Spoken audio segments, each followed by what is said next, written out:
บุญเลยนะในใจของเด็กน้อยคนหนึ่งซึ่งเขาจะนอนเป็นเวลาตื่นเป็นเวลาแล้วห้องนี้ห้องนอน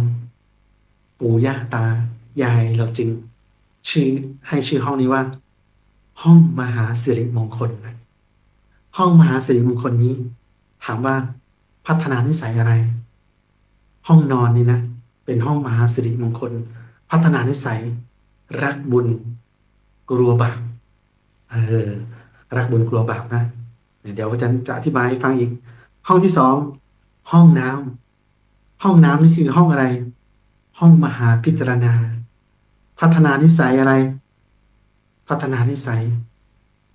พิจารณาสังขารตามความเป็นจริงอือหือดูแลสุขภาพตัวเองเป็นนั่นเองนะห้องแรกปลูกศรัทธาให้มั่นคงห้องที่สองห้องน้ำดูแลสุขภาพเป็นห้องที่สามล่ะ ห้องอาหารก็คือห้องมหาประมาณนะพัฒนานิสัยรู้จักประมาณในการพูดในการใช้ทรัพย์การพูดด้วยการใช้ทรัพย์ปัจจัยสี่ด้วยห้องนี้ปลูกฝังนิสัยอะไรซื่อสัตย์ซื่อตรงพูดยังไงทำอย่างนั้นทำยังไงพูดอย่างนั้นนะครับห้องที่สี่ห้องแต่งตัวนะคือห้องมหาสตินั่นเองนะทำให้เราพัฒนานิสัยอะไรเอ่ยตัดใจใฝ่บุญรักในการสร้างบุญนั่นเองไม่น่าเชื่อเนาะห้องแต่งตัวเนี่ยเสื้อผ้าหน้าผมเนี่ยนะเป็นประตูด่านแรกของการเจอกันนะห้องแต่งตัวใครแต่งตัวโป๊ะโป๊ะเปื่อยเปื่อยเขาก็มองเราไร้ค่าแล้วนะด้อยค่าตัวเองแต่ถ้าใครเสื้อผ้าหน้าผมเนี้ยบเฉียบเป๊ะถูกการถูกเวลานี่แหละบุคคลคนนี้แหละนิสัยที่อ่าตัดใจใฝ่บุญตัดใจยังไงใฝ่บุญยังไงเดี๋ยวมาพูดกันในภายหลังนะแล้วห้องสุดท้ายคือห้องอะไรครับห้องทำงานนะห้องทำงานเราเท้าเราไปเหยียบตรงไหนนั่นแหละคือห้องทำงานของเราไม่ใช่ว่าเฉพาะห้องทำงานห้องเรียนห้องออฟฟิศอย่างเดียวนะเท้าเราไปเหยียบตรงไหนนั่นแหละคือห้องทำงานของเรา เท้าเราไปเหยียบสวนลำไยลำไยนั่นแหละเป็นห้องทำงานของเราเท้าเราไปเหยียบที่สถานีตำรวจพยาบาลโรงเรียนสถานที่ต่าง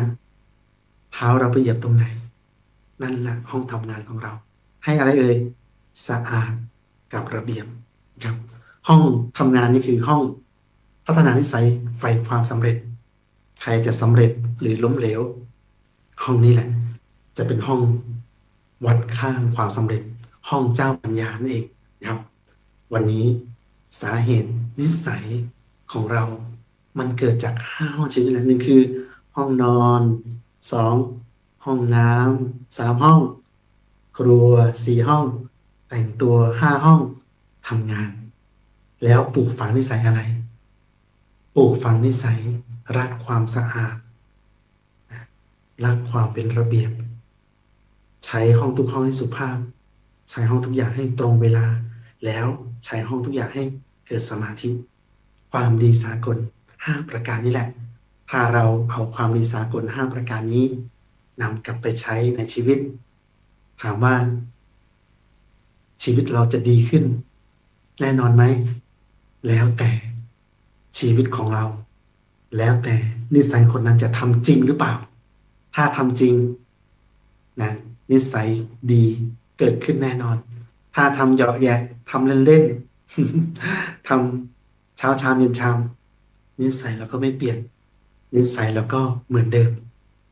ถามว่า5 ห้องชีวิตในนิสัยนี้เกี่ยวกับศีล 5หรือเปล่าเกี่ยวแน่นอนนะเช่นห้องแรกนะห้องนอนเนี่ยเขาเรียกว่าห้องมหาสิริมงคล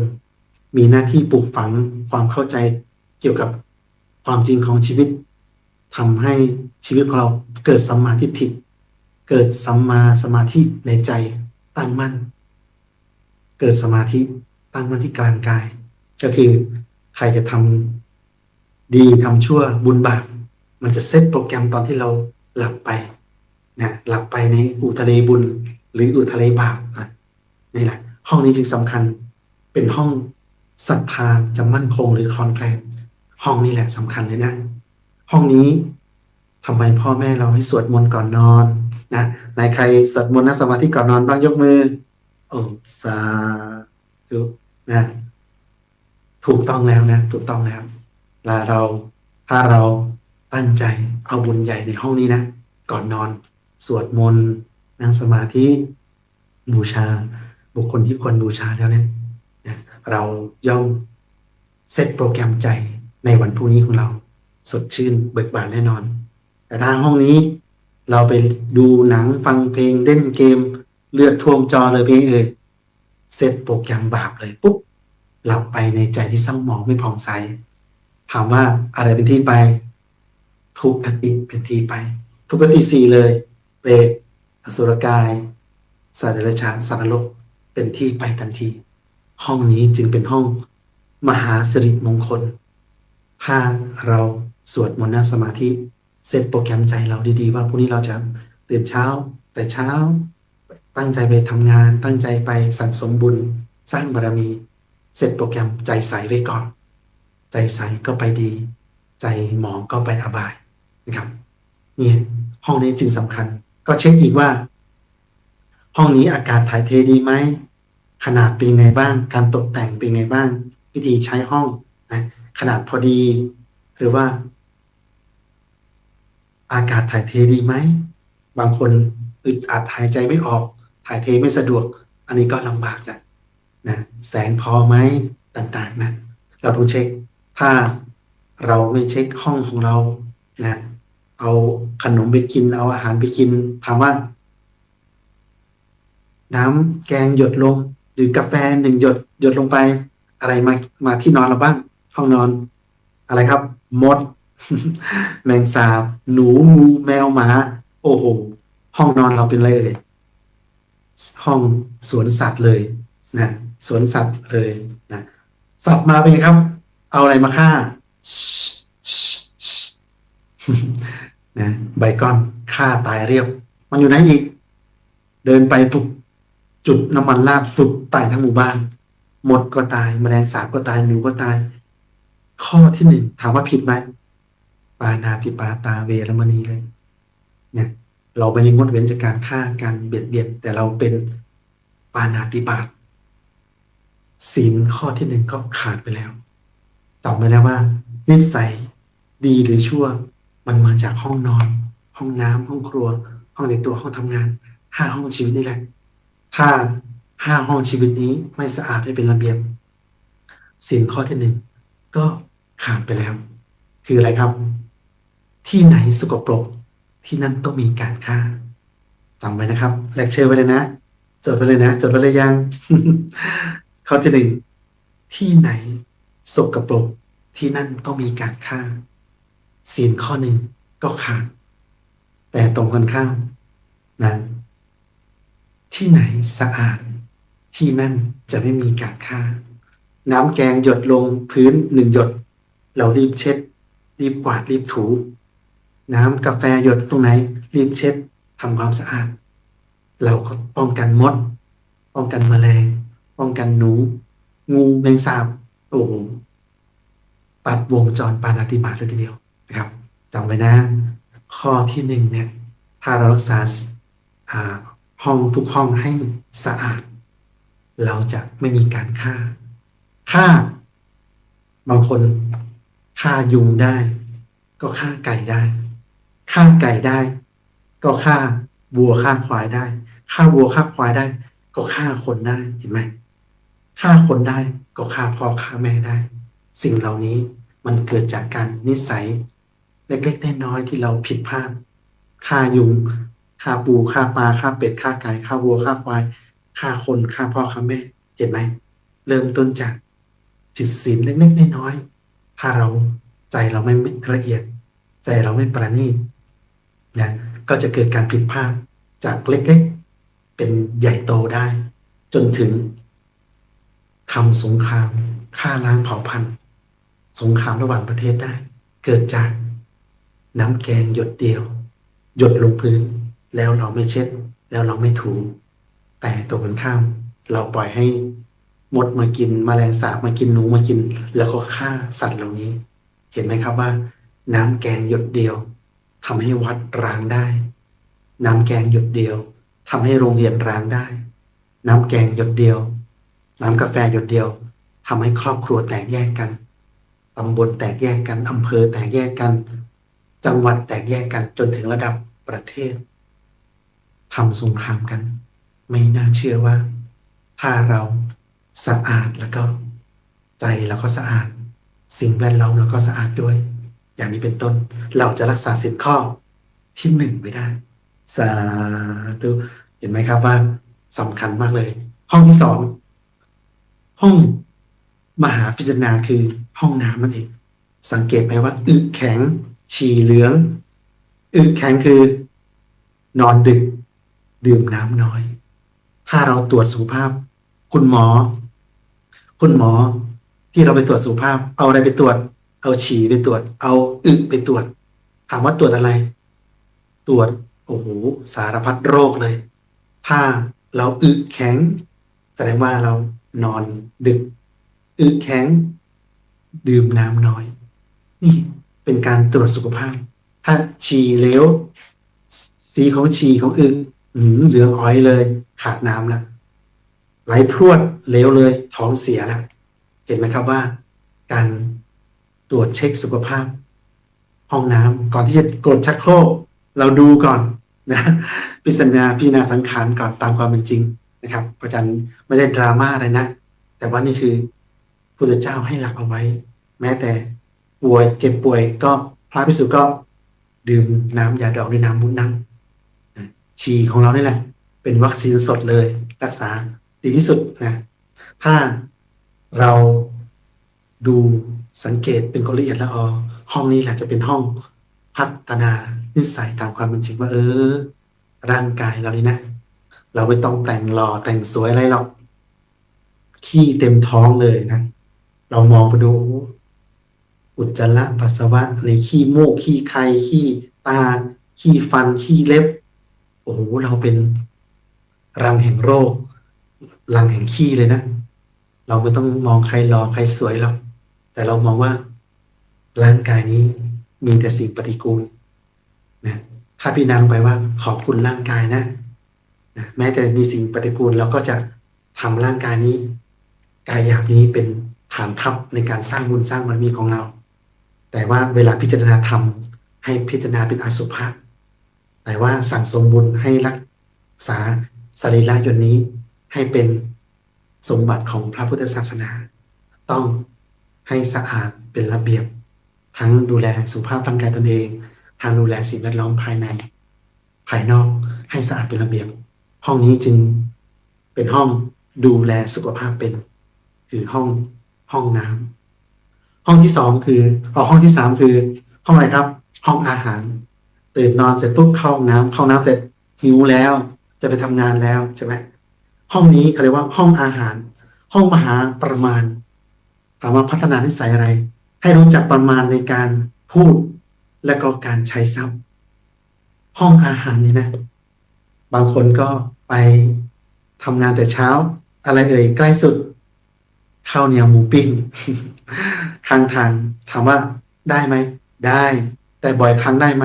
ก็เสียสุขภาพต้องให้ครบ5 หมู่นะเราอย่าเอาโปรตีนเยอะแป้งเยอะน้ำตาลเยอะอย่างเดียวแต่เราต้องครบ5 หมู่นะถามว่าห้องนี้ฝึกอะไรห้องนี้เป็นที่ประชุมสมาชิกในครัวในบ้านพร้อมเพรียงกันทานอาหารใช้ปลูกฝังสัมมาวาจานะและสัมมากัมมันตะให้แก่สมาชิกในครอบครัวด้วยโอ้โห